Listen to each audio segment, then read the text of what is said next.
au kuna mtu wa pili. Kila mmoja ana concept yake kwamba huyu mtu wa kwanza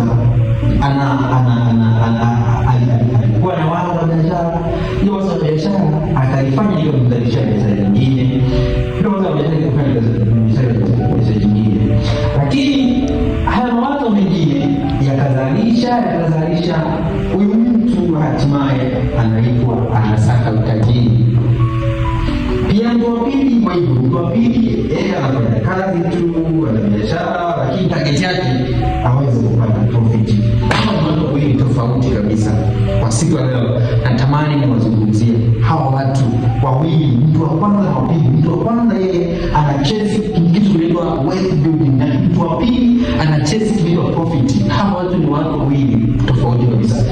Tukianza na watu ambao wana wealth building, ndio wanakuwa na weapons ambazo zimepiga high weapons ambazo zinawasaidia wao kuwa ni watu ambao wana mawazo bunifu na mawazo ya kidini sana ambayo yanawapelekea wao waweze kupata utajiri. Na tukianza na mtu wa kwanza na weapon ya kwanza inaitwa ownership mindset. Hawa watu wana mindset ya kumiliki vitu zaidi ya kimoja. Mfano labda kama mtu anaajiriwa au ndo anakuwa anasiki kitu kinaitwa profit, yani lengo lake anazalisha mara moja tu, ndo profit yake inategemea na kama anazalisha mara moja.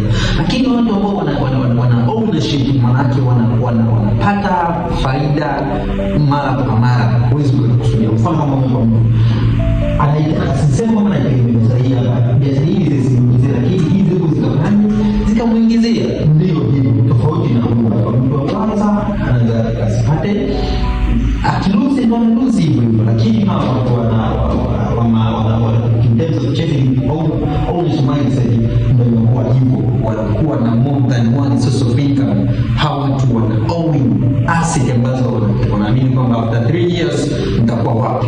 Lakini kitu cha pili ni risk intelligence. Hawa watu wenye wealth creation yao, watu wana mindset wana risk intelligence. Kivipi sasa? Hawa avoid riski, but wanapunguza riski. Tunajua kwamba aidha umechelewa kwenye soko, nini kitafanya. Aidha hawa watu usiseme kwamba labda wakaanza moja kwa moja na milioni 5 kwenye investment. Hapana, akaanza na 50 kama kutesti sio soko lipo. Wana mindset za namna hiyo, anaweza kaanza na shilingi 50 akaanza nayo. Lakini watu hawa anaweza kawekeza hela yake yote milioni 5 ndio akaingiza kwenye biashara, and kwamba ikija kufeli ndio imefeli. Lakini huyu kama atafeli, maana atakuwa kujifunza, anaona gani anaweza kuimprove more and more.